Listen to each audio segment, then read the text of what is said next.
Marve road flat number 5 में मछुआरी गली में रहती हूँ। अगर मुझे कुछ हो जाएगा तो मेरी मौत का जिम्मेदार। जान को खतरा?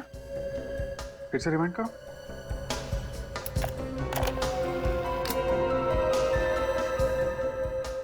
मेरी जान को खतरा है। मेरी जान को खतरा है। मैं मारवे रोड फ्लैट नंबर 5 में मछुआरी गली में रहती हूँ।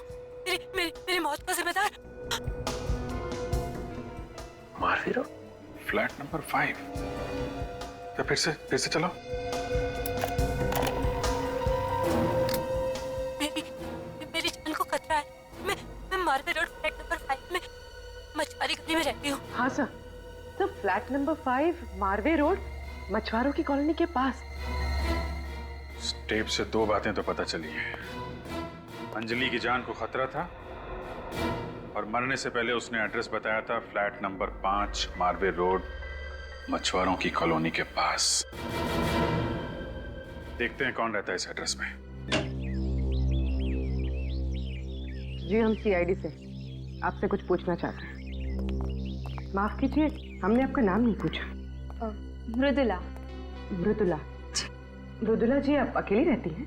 हाँ, नहीं मतलब मेरे पति के साथ शैलेश, लेकिन फिलहाल वो किसी काम के सिलसिले में 3 महीनों के लिए हमारे गांव गए हैं। ओह अच्छा। आप किसी अंजलि को जानती हैं? अंजलि? एक सेकंड, ये है उसकी फोटो। कौन?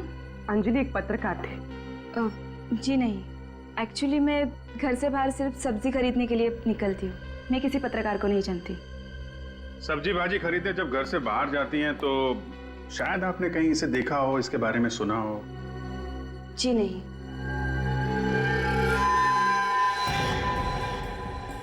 हमने आपको डिस्टर्ब किया, शायद आप नहा रही थी। जी हाँ। तो फिर आपके बाल इतनी जल्दी कैसे सूख गए?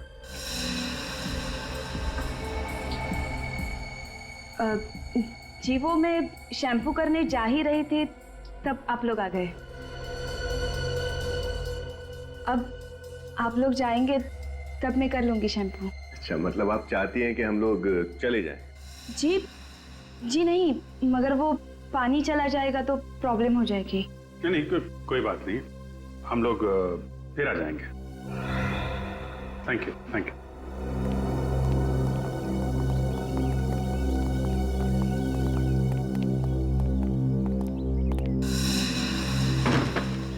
झूठ बोल रही है। हाँ सर, वो शैम्पू वाली बात तो छोटी थी। जानबूझ के दरवाजा खोलने में देर लगाई। शैम्पू का तो सिर्फ बहाना था। लेकिन सर ऐसा किया क्यों होगा इन्होंने? हॉल की दीवार पे एक जगह खाली थी। ऐसा लग रहा था वहां पे कोई पेंटिंग लगी थी या कोई फोटो फ्रेम था। मतलब सर अभी हमारे अंदर घुसने से पहले उन्होंने वहां से वो फोटो फ्रेम या पेंटिंग हटा दी होगी। अब तो ऐसा ही रहा है। मगर वो ऐसे क्यों करेगी सर? नहीं चाहती होगी कि हम वो फोटो फ्रेम या पेंटिंग देखें। सर ऐसी क्या खास बात होगी उस फोटो फ्रेम या पेंटिंग में? उसी का पता लगाना पूर्वी। चलो जरा पड़ोसियों से मिलते हैं।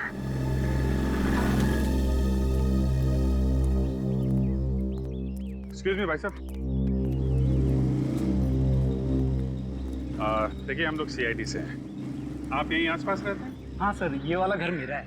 हो, आप फिर तो शैलेश जी और मृदुला जी को जानते होंगे? हाँ, बहुत अच्छे से। कितना जानते हैं उनके बारे में? I mean, उनके बारे में ऐसी कोई बात जो आपको खटकती हो, कुछ अजीब लगता हो उनके बारे में? हाँ सर, एक्चुअली सर वो दोनों वैसे तो बहुत मिलनसार है सर, लेकिन पिछले कुछ दिनों से सर उनका बर्ताव बहुत अजीब सा हो गया सर। अजीब सा मतलब? अचानक हम सबसे बातें करना बंद कर दिया है। सहमे सहमे से रहते हैं सर। तो इसकी वजह नहीं पूछी आपने? पूछा था सर, उन्होंने जवाब नहीं दिया, बात को घुमा दिया सर। अच्छा, इनके घर आना जाना तो होगा आपका? हाँ, काफी बार मैं जा चुका हूँ। I see। फिर तो आपने इनके हॉल में जो एक तस्वीर है वो तो देखी होगी। वो जो है ना, वो बड़ा सा फ्रेम है हॉल में बिल्कुल सामने। वो कौन सी फोटो थी वो? मैरिज वाली सर, मृदुला जी और शैलेश जी की शादी की फोटो है सर। कहीं आप उसी की बात तो नहीं कर रहे? अच्छा, हाँ वही। अच्छा, ये शैलेश जी काम कहाँ करते हैं? शॉपिंग मार्केट में सर। कौन से शॉपिंग मार्केट? वो हाँ, आर्कलाइन शॉपिंग आर्केड सर। अच्छा अच्छा, thank you very much. Okay sir. Sir Virat ji ने वो मृदुला जी और शैलेश जी की शादी की फोटो हमसे क्यों छुपाई? शायद शैलेश की पहचान छुपाने के लिए। आर्कलाइन शॉपिंग आर्केड।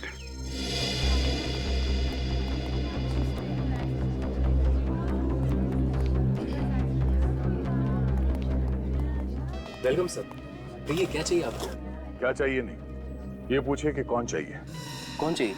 शैलेश, जो यहाँ काम करता है। तो शैलेश, वो तो यहाँ काम करता था, उसने तो नौकरी छोड़ दी। कितना टाइम हुआ उसे काम छोड़े हुए? ये कोई 3 महीने हुए होंगे। 3 महीने?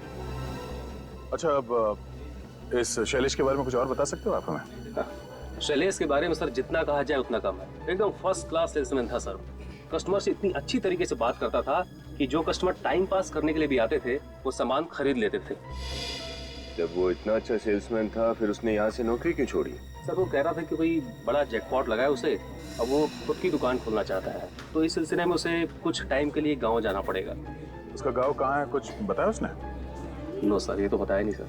ओह, अच्छा, उसकी कोई फोटो तो होगी ना तुम्हारे पास? सर ये रही उसकी फाइल।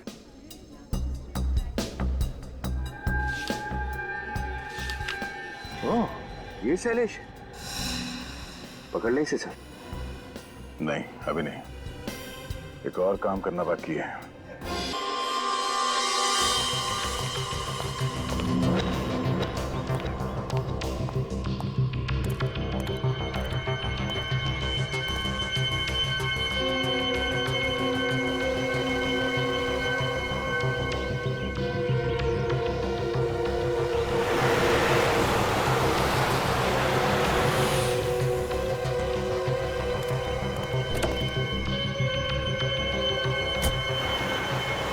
गाड़ी में बैठ के तो नहीं जा रहा? हम भी चलते हैं, जहाँ ये जा रहा है।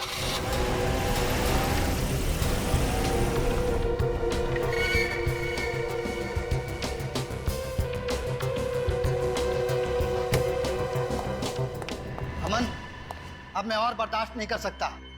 मेरे पैसे दे दो, उसके बाद मैं तुम्हारे सामने कभी नहीं आऊंगा। दे तो दिए पैसे, अब और पैसे कहां से लाऊं?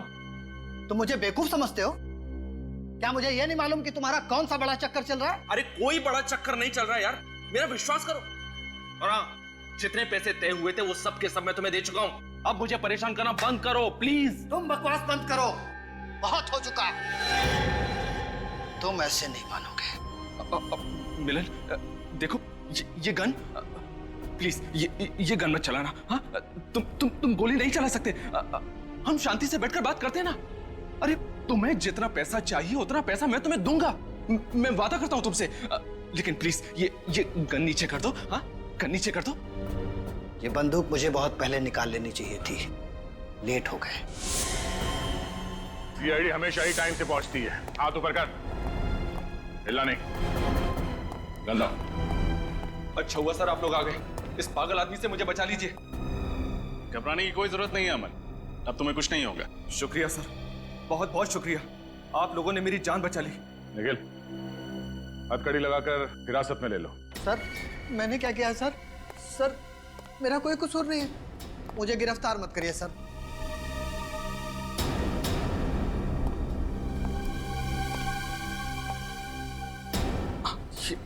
ये आप क्या कर रहे हैं सर? आप लोग मुझे क्यों गिरफ्तार कर रहे हैं? ये ड्रामा बंद करो मिस्टर शैलेश। शैलेश? कौन शैलेश सर? मैं अमन हूं, अमन। और ये सारा खेल तो इस मिलन ने खेला है। मैं निर्दोष हूं सर, मैंने कुछ नहीं किया। इतना भोला बनने की कोई जरूरत नहीं है। हमारे पास सबूत है कि तुम्हारा असली नाम अमन नहीं, शैलेश है। आर्कलाइन शॉपिंग आर्केड में काम करने वालों के रजिस्टर में तुम्हारा नाम है, समझे? और वहां तुम्हारी फोटो भी है। तो मिस्टर शैलेश, अब तुम महान लेखक नहीं रहे। मिलन, विक्रांत जी से तुम कैसे मिले? जब 2 पब्लिशर ने मेरी कहानी छापने से इनकार कर दिया, तब मैं विक्रांत जी के पास गया। विक्रांत जी को मेरी कहानी बहुत पसंद आई, लेकिन उन्होंने कहा कि हम इसे नकली नाम से छापेंगे। इसलिए विक्रांत जी ने तुम्हारे उपन्यास को तुम्हारे नाम से नहीं, बल्कि एक नकली लेखक अमन के नाम से छाप दिया। जी, और जब उपन्यास को सराहा गया तो मुझे लगा कि विक्रांत जी मुझे दुनिया के सामने लेकर आएंगे। लेकिन विक्रांत जी को लगा कि दुनिया इस बात को कभी नहीं मानेगी कि मुझ जैसा दिखने वाला साधारण आदमी लेखक हो सकता है। उपन्यास की पब्लिसिटी के लिए उनको स्टाइलिश और आधुनिक चेहरा चाहिए था। और तभी उनकी मुलाकात शैलेश से हुई, आर्कलाइन शॉपिंग आर्केड में। हाँ? और तुम्हारी मीठी जुबान से बहुत इंप्रेस हो गए वो, तो उन्होंने एक प्लान बनाया। उन्होंने सोचा क्यों ना तुम्हें अमन बनाकर दुनिया के सामने लाया जाए। हाँ? पैसा और शोहरत पाने का मेरे पास ये सबसे अच्छा मौका था सर, लेकिन विक्रांत जी ने तय किए हुए पैसे मुझे नहीं दिए, इसलिए तुमने मिलन से हाथ मिला लिया और अपने मकसद को पूरा करने के लिए अंजलि नाम की जर्नलिस्ट की मदद ली। मगर शैलेश, तुम्हारा लालच बढ़ा, तुमने अपना प्लान चेंज कर दिया। तुमने सोचा क्यों ना विक्रांत जी को ही मार दो ताकि उनके रॉयल्टी के सारे पैसे तुम्हें मिल जाएं। हाँ, और उनको मारने की प्रैक्टिस भी मैं उन्हीं के फार्म हाउस पर किया करता था। और अंजलि को इसलिए मार दिया क्योंकि अगर वो जिंदा रहती तो तुम्हारी सारी असलियत सबके सामने ला देती, है ना? मिलन भी तो तुम्हारी असलियत जानता था, इसको क्यों जिंदा छोड़ दिया? ये कहीं गायब हो गया था। चलो इतना तो पता चल गया कि तुमने जानबूझकर मिलन को उस रात बुक लॉन्च पर बुलाया और बैक स्टेज के पर्दे में छेद बनाया। ये बताओ, विक्रांत जी पर कैसे गोली चलाई तुमने? मैं गन किताब में छिपा कर लाया था। मैंने स्टेज से ही अंधेरे में उन पर गोली चला दी। चलिए नकली लेखक, असली जेल में सजा काटने का वक्त आ गया है।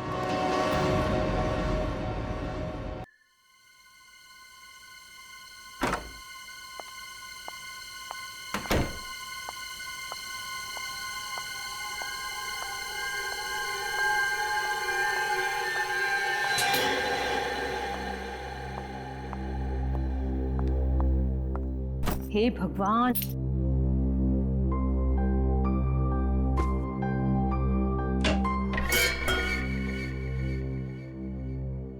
कौन है?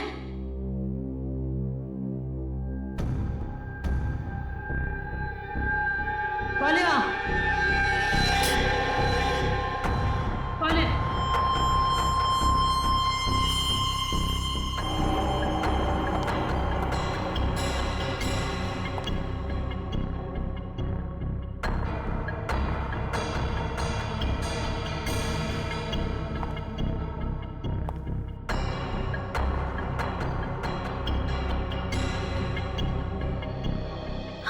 मैं भी ना बेकार में टेंशन लेती रहती हूँ, कोई भी नहीं है यहाँ पे।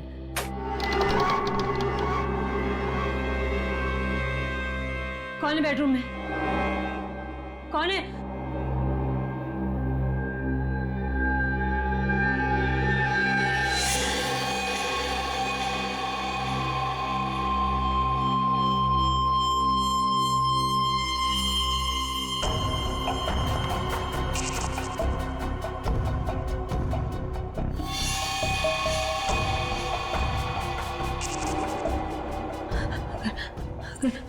अगर वो धमकी वाली बात सच है तो मेरी जान को खतरा है। नहीं, मैं तो बेकार में ही डरती रहती हूँ। नहीं, सावधानी बरतने में हर्ज ही क्या है?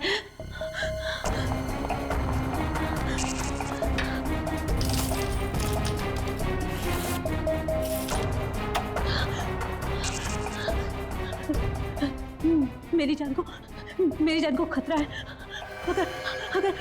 अगर मुझे कुछ हो जाएगा तो मेरी मौत का जिम्मेदार तुम।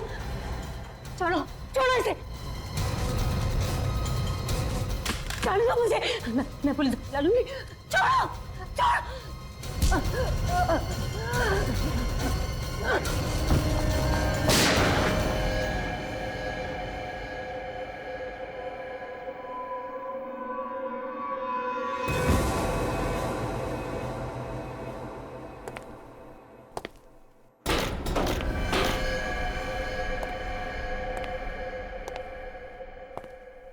रात के अंधेरे में सिर्फ चांद के प्रकाश में, बिजली की गड़गड़ाहट में राजन ने अपनी चाबी से मुख्य द्वार को खोला।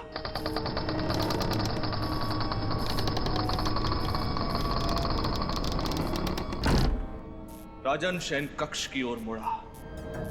धीरे धीरे और धीरे वो अपने कदम शयन कक्ष की ओर बढ़ाने लगा। और जैसे ही राजन शयन कक्ष के द्वार तक पहुंचा, तभी अचानक एक हाथ पीछे से उसके कंधे पर आ थमा। राजन की चीख निकल गई। राजन ने पलट कर देखा तो वो उसकी पत्नी अनीता थी। अनीता ने बड़े ही प्यार से राजन से कहा, जानू, हैप्पी बर्थडे। अनीता के हाथ में एक केक था। उस केक के ऊपर एक जलती हुई मोमबत्ती लगी हुई थी। रेखा, तुमने देखा ये लाइट और साउंड वाले आईडी कहाँ हुए? डिस्टर्ब मत करो, सुनने दो। अरे हिट है, खूनी लिबास नाम है, सारे देश में धूम मचाएगी, देखना। राजन बड़े ही प्यार से अनीता की आंखों को पढ़ रहा था।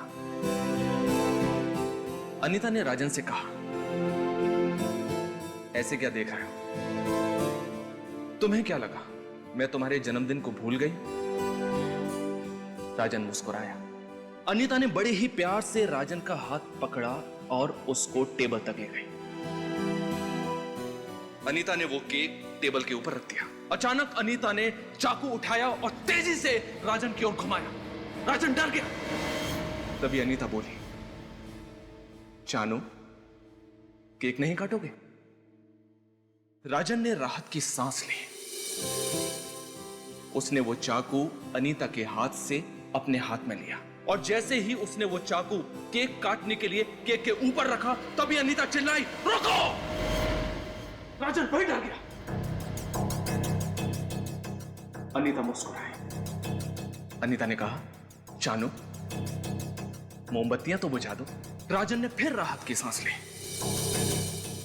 राजन ने एक फूंक मारी और उस मोमबत्ती को बुझा दिया।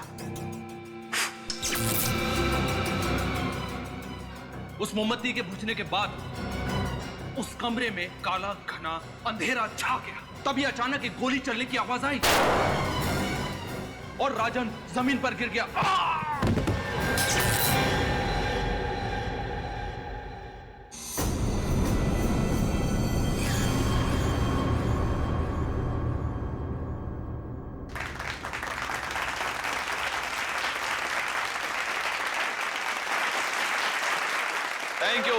Thank you very much.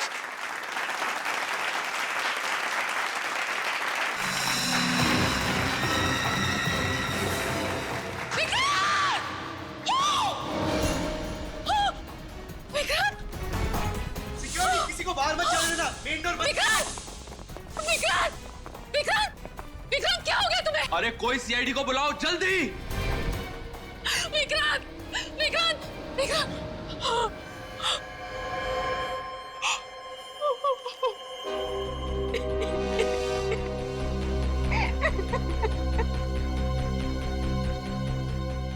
ये सब कब हुआ? मैं बताता हूं। आप? अमन, मैं लेखक हूं सर। विक्रांत जी मेरे इस नोवेल खूनी लिबास के प्रकाशक थे। इस कार्यक्रम का आयोजन भी उन्होंने ही किया था। दरअसल आज मेरे इस नए उपन्यास खूनी लिबास का लॉन्च था। मैं वहां पर खड़े होकर इस उपन्यास के एक अध्याय को पढ़कर सुना रहा था। बैकग्राउंड में साउंड्स और लाइट का इफेक्ट भी चल रहा था। तय समय के अनुसार लाइट्स ऑफ हो गई और जब वापस ऑन हुई तो मैंने देखा कि विक्रांत के सीने से खून बह रहा था और वो ये रेखा जी हैं, विक्रांत जी की पत्नी। खूनी लिबास? खूनी लिबास, ये नाम कहीं सुना ऐसा लगता है। सर वो अंजलि, उसके पास से हमें इसी बुक लॉन्च का इनविटेशन कार्ड मिला था। हाँ, अंजलि, जिसका खून हुआ कल रात, उसके बैग में भी हमें इसी बुक लॉन्च का इनविटेशन कार्ड मिला। पलटो से समझ गए।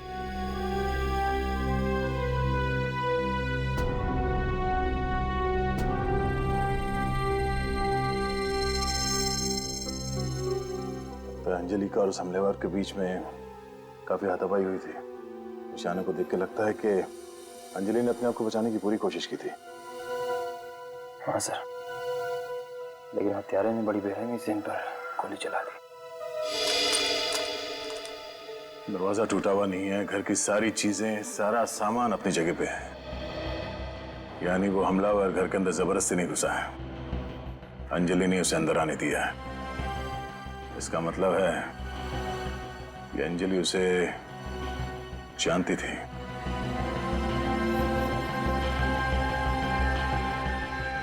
टूटा हुआ डिक्टाफोन,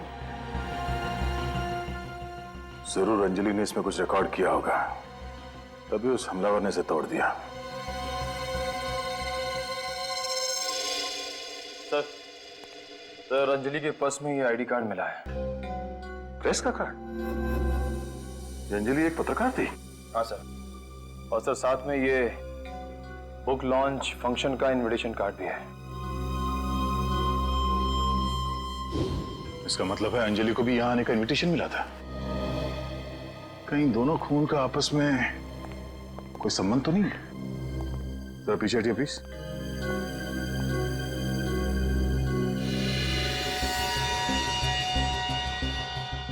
गोली विक्रांत जी के सीने पे लगी, यानी वार सामने से किया गया। जरा ना आगे लो।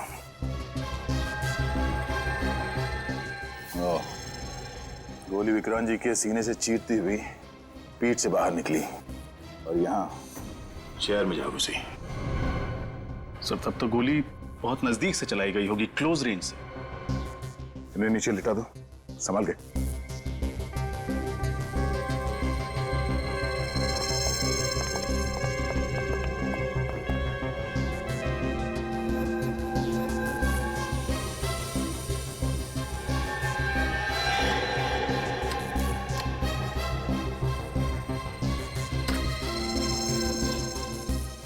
निकल, ये लो, एक लंबी रस्सी लिया। और विनीत, जितने मेहमान हैं उन सबके नाम और एड्रेस नोट कर लो। इन्हें पूछो कि इन लोगों ने किसी को देखा है या किसी पे शक है क्या। और जितने लोगों को इनविटेशन दिया गया उन सब की एक लिस्ट बनाओ और पता करो कि यहाँ कौन लोग हैं जो जबरदस्ती बिना इनविटेशन के अंदर घुसा है। और ये भी पता करना कि कौन लोग हैं जो इनविटेशन देने के बावजूद यहाँ पे नहीं आए। सर, जिस तरह से गोली चलाई गई है, स्टेज पर से ही चली हो। ये कैसे हो सकता है सर? इस स्टेज पर तो सिर्फ मैं ही था। आप कह रहे थे कि उस वक्त आप स्टेज पे इस उपन्यास से एक अध्याय पढ़ रहे थे। जी हाँ सर, बैकग्राउंड में साउंड और लाइट का इफेक्ट भी चल रहा है। और हाँ सर, इस कहानी में एक जगह कमरे में अंधेरा होता है और किरदार पे गोली चलती है। और उस वक्त इस हॉल में भी अंधेरा हुआ था। ये अंधेरा होना और गोली चलने की आवाज, ये पहले से तय था क्या? जी हाँ सर, गोली की आवाज की रिकॉर्डिंग सुनाई देना और ठीक उसी वक्त सचमुच की गोली चलना इत्तेफाक तो नहीं हो सकता। हमें वो ऑडियो सीडी चाहिए गोली चलने की। जी हाँ, मिल जाएगी। सर, सरसी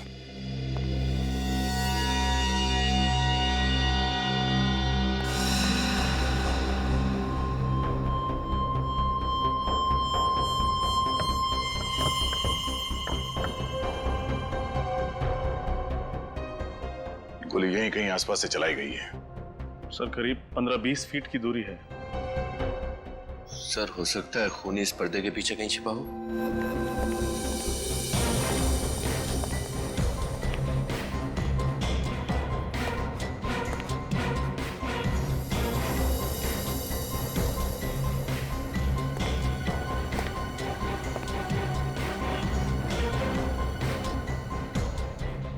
गोली यहाँ इसी जगह से चली है, ये देखो।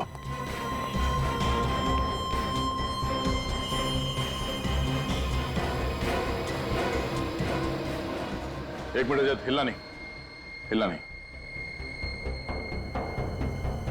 किसी के जूतों के निशान है। सर, हो सकता है ये निशान खूनी के जूते के। जब ये हादसा हुआ उस वक्त यहाँ बैक स्टेज पे जितने भी लोग थे उन सबको यहाँ बुलाओ यस सर ये लोग थे यहाँ पर। आप लोग थे जब बाहर हॉल में गोली चली थी, आप लोग यहीं पे थे बैक स्टेज में? जी सर। किसी को यहाँ से भागते हुए देखा बाहर? नहीं सर। नहीं। मैंने देखा सर, एक आदमी जल्दी जल्दी भाग रहा था। आप पहचानते हैं उसे? साहब अंधेरा था साहब, अंधेरे में दिखाई नहीं दिया साहब कुछ। अच्छा, उस आदमी ने क्या पहना हुआ था, कुछ याद है? शर्ट, कुर्ता या कुछ और? साहब अंधा है क्या, जंगली कहीं का? साहब काले रंग का कोट पहना था साहब, और वो जल्दी जल्दी भाग रहा था साहब, और उसने मुझे धक्का दिया साहब, वो धक्का देके भाग गया साहब। ठीक है, आप लोग जाओ, सिक्योरिटी से जाके पता करते हैं कि उन लोगों ने किसी लंबे काले कोट वाले आदमी को देखा है या नहीं। जी सर, वो बहुत जल्दी में था। इसके पहले कि मैं उससे कुछ पूछता वो निकल गया। वो गया कैसे यहाँ से? गाड़ी से गया सर। गाड़ी का नंबर देखा तुमने? नहीं सर। अच्छा, वो दिखता कैसे था, उसने क्या पहन रखा था, हुलिया बता सकते हो? सर उसने काले कलर का कोट, टोपी और चश्मा पहना हुआ था। सर अंदर हॉल में भी उस आदमी ने हमें यही हुलिया बताया था। यही वो शख्स है जिसकी हमें तलाश है। तुम उसका स्केच बनवा सकते हो हमारे लिए?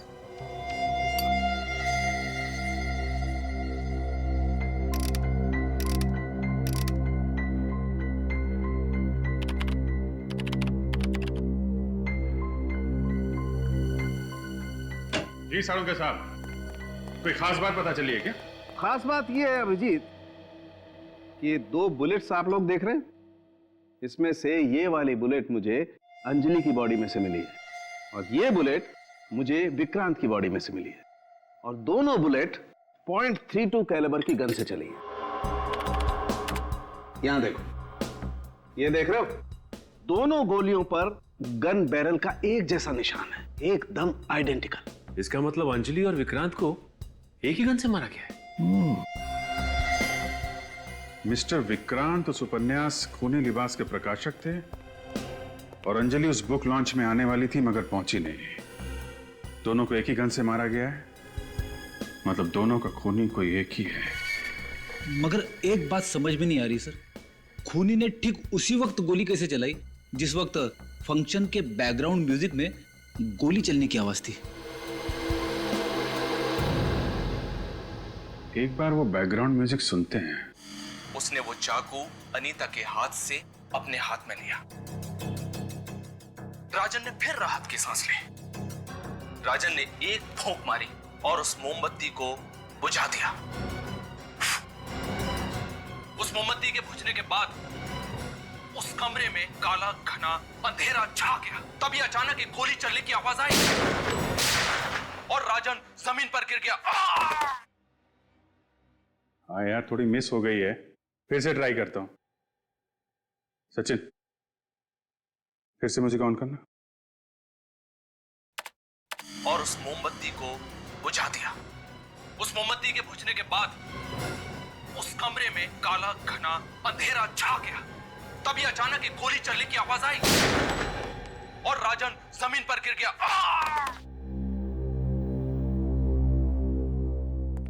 गोली की आवाज पे गोली चलाना इतना आसान नहीं है, काफी प्रैक्टिस की जरूरत पड़ेगी। और हत्यारे ने उसी वक्त गोली चलाई जिस वक्त उसने सीढ़ी से गोली की आवाज सुनी। अपना टाइमिंग सही करने के लिए उसने काफी प्रैक्टिस की होगी, और प्रैक्टिस करने के लिए उसे इस सीढ़ी की जरूरत तो जरूर पड़ी होगी। हाँ, और बिना सीढ़ी के तो प्रैक्टिस कर नहीं सकता था।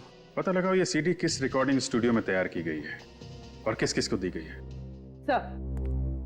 सर बुक लॉन्च फंक्शन की गेस्ट लिस्ट चेक की तो पता चला कि 5 गेस्ट थे जो इस फंक्शन में नहीं आए।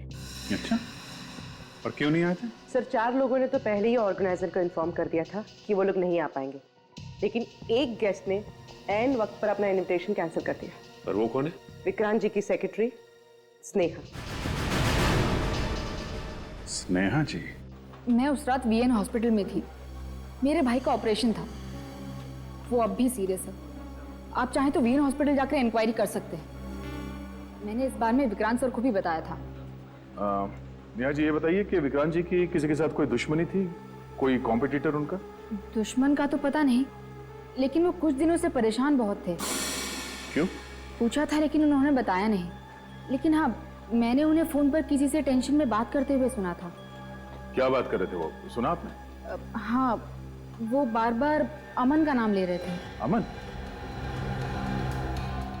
अच्छा, अब ये बताइए कि बुक लॉन्च फंक्शन के दौरान नरेशन के साथ साथ साउंड इफेक्ट्स का आइडिया किसका था? जी वो विक्रांत जी का ही आइडिया था। वो चाहते थे कि बैकग्राउंड में एक माहौल सा बने और इसीलिए मैंने सीडी की 3 कॉपीज भी बनाई थी। 3 सीडीज? मगर वहाँ ऑडिटोरियम में तो हमें सिर्फ 2 ही सीडी मिली थी। ये 3 सीडीज किस किस के लिए? एक विक्रांत सर के लिए, अमन के लिए और एक अपने लिए। ओह, तो क्या आप हमें ये ऑडियो सीडी दे सकती हैं? आई एम सॉरी सर, वो एक्चुअली वो सीडी या तो गुम हो गई है या मैंने कहीं रख दी है, पता नहीं। I am sorry sir. आपकी ये सीडी की कॉपी बुक लॉन्च से पहले चोरी हुई थी या बाद में? पहले, बहुत पहले। पहले।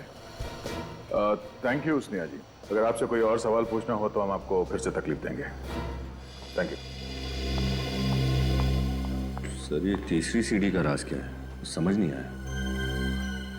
कहीं किसी ने सीडी चुरा तो नहीं ली? लेकिन क्यों? कौन करेगा ऐसा? यही पता लगाना पड़ेगा हमें। पहले इस अमन से मिलते हैं। Thank you very much. Thank you very much sir. Thank you.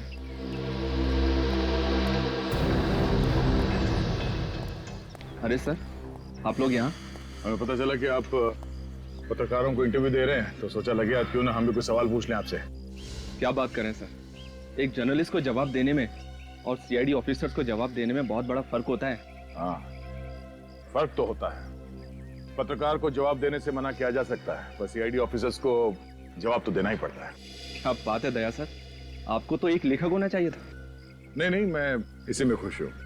खैर, विक्रांत जी के बारे में कुछ पूछना था आपसे। विक्रांत बहुत ही सीधा साधा और बड़े ही दिल वाला था। मैं आज जो कुछ भी हूँ उसी की वजह से तो हूँ। अगर मैं सच कहूँ सर, तो उसके चले जाने का सबसे ज्यादा नुकसान मुझे हुआ है। पिछले कुछ दिनों से उनके व्यवहार में कुछ बदलाव देखा था आपने? कोई अजीब सी बात? जी हाँ, वो बहुत ही खोया खोया सा रहने लगा था। गुमसुम, खामोश। ऐसा लग रहा था जैसे कोई परेशानी उसको अंदर ही अंदर खाई जा रही है। तो आपने पूछा नहीं उनसे कि किस बात की परेशानी थी उन्हें? जी नहीं। हाँ, लेकिन कुछ दिन पहले की बात है। मैं ऑफिस की लॉबी से गुजर रहा था तो मैंने देखा कि वो फोन पर किसी से गुस्से में बात कर रहा था। किससे बात कर रहा था? शायद वो किसी मिलन से बात कर रहा था और कह रहा था कि मिलन, तुम मेरे साथ ऐसा नहीं कर सकते। और आपने ये नाम मिलन पहले सुना था या किसी मिलन को जानते हो आप? जी नहीं। Thank you. सर, स्नेहा कह रही थी कि उसने विक्रांत को किससे फोन पर बात करते समय अमन का नाम लिया, और ये अमन कह रहा है कि उसने मिलन का नाम लिया। इन्हें एक काम करो, विक्रांत जी के मोबाइल से मिलन का नंबर निकालो और फिर उसका एड्रेस। पता चल जाएगा कौन सच बोल रहा है और कौन झूठ।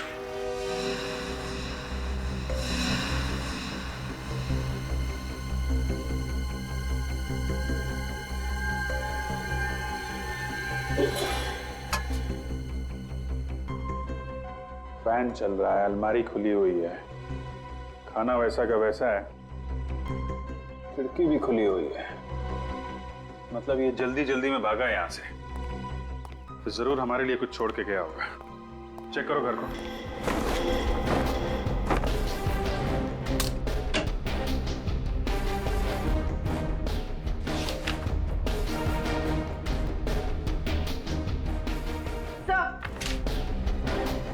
सर, ये फोटो मिल गया। ये? सर, ये फोटो तो स्केच से मैच होता है। ये देखिए। मतलब मिलन ही था जो उस बुक लॉन्च में गया था। चेक करो, देखो और क्या मिलता है।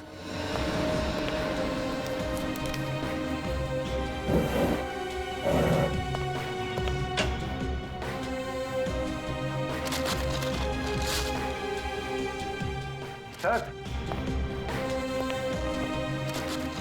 अमिन, सर ये देखिए, चश्मा।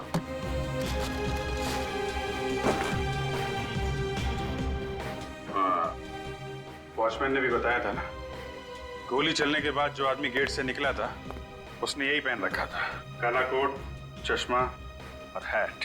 मतलब सर बुक लॉन्च पे मिलन विक्रांत का खून करने के बाद पहले घर आया, हड़बड़ी में अपना सामान पैक किया और यहाँ से चक्कर हो गया। करेक्ट। सर ये डस्टबिन से ये पेपर मिले हैं। सर देखिए जैसे इस पे कोई नक्शा बना हुआ है।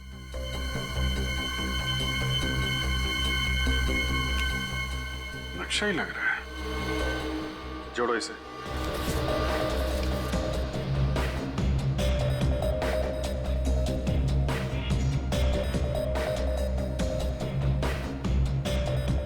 Blue pearl. Blue pearl. पता लगाओ ये जगह कहाँ पे है। निखिल, तुम्हें पूरा यकीन है यही वो जगह है? हाँ सर, उस कागज पे जो लैंडमार्क था वही होटल है और इस होटल के आसपास सिर्फ एक फार्म हाउस है।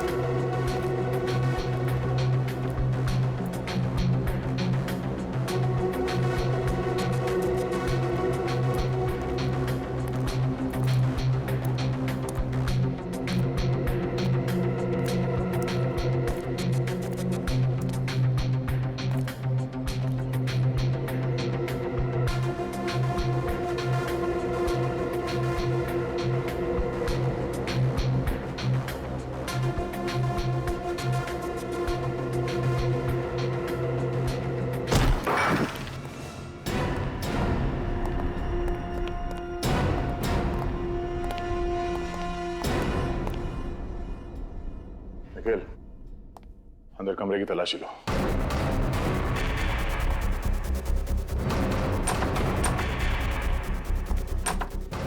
सर, सर ये देखिए। सर ये सेटअप तो बिल्कुल वैसा ही सेटअप है जो उस बुक लॉन्च फंक्शन के जैसा था। हाँ? सर इसका क्या मतलब हो सकता है? इसका मतलब ये कि खूनी काफी अरसे से ये खून करने की प्लानिंग कर रहा था। उसे उस जगह का पूरा लेआउट पता था। उसे ये भी मालूम था कि उस फंक्शन में विक्रांत जी कहां बैठे होंगे।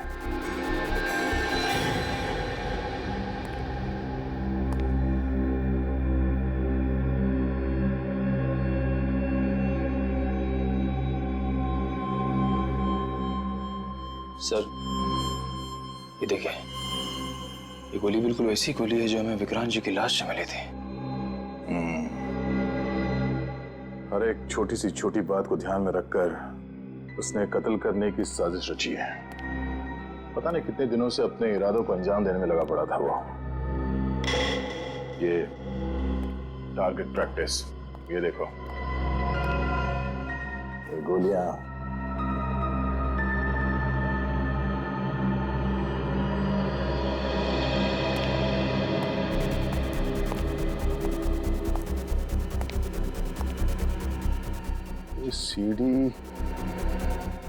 CD player, music system.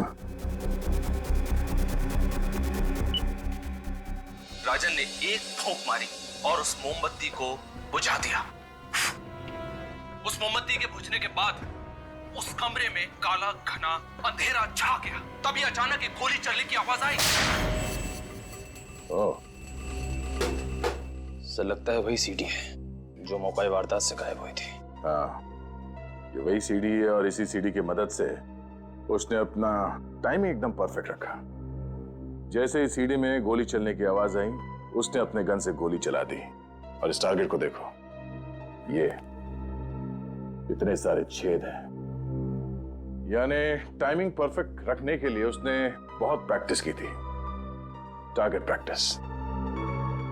और सर इसीलिए उसने ये पर्दे और खिड़कियां सब बंद करके रखा, ताकि जब वो गोली चलाने की प्रैक्टिस करे तो ना उसे कोई सुन सके ना देख सके। निखिल, आसपास जाके पता करो कि ये फार्म हाउस किसका है।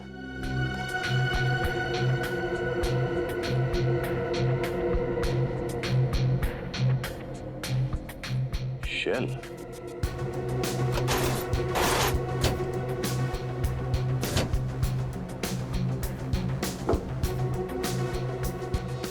सर सर जो बात पता चली आप सुनेंगे तो हैरान हो जाएंगे। क्या? सर ये फार्म हाउस विक्रांत जी की वाइफ रेखा के नाम पे है। रेखा? मैं सच कह रही हूँ, मेरे ही फार्म हाउस पर मेरे ही पति के मर्डर की प्लानिंग चल रही थी। इसके बारे में मुझे कुछ भी नहीं पता था।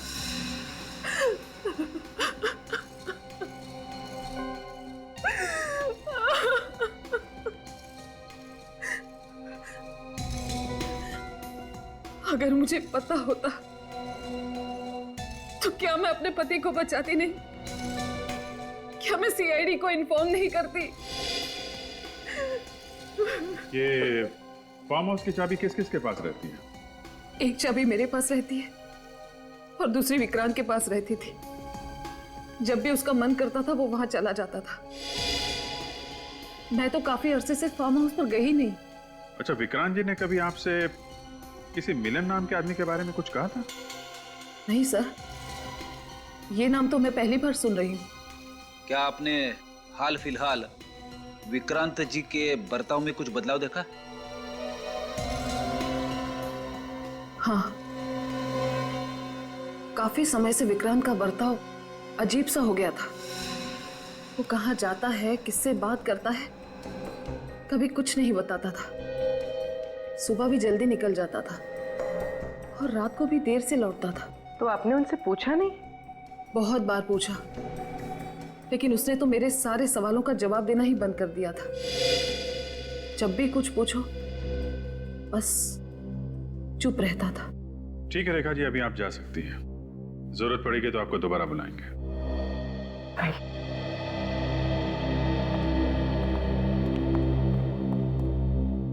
सर, मुझे तो लगता है ये मिलन ही खूनी है, क्योंकि बुक लॉन्च फंक्शन की शाम उसको ही निकलते हुए देखा गया था। हाँ, कहीं से उसने फार्म हाउस की चाबी का इंतजाम किया होगा। वहां पे सीडी के म्यूजिक पे गोली चलाने की प्रैक्टिस की और बुक लॉन्च में जाके विक्रांत जी का खून कर दिया। पर सर, हमें ये भी नहीं पता कि मिलन है कहाँ, और ये भी नहीं पता कि वो जर्नलिस्ट अंजलि की मौत का इस केस से क्या लेना देना है।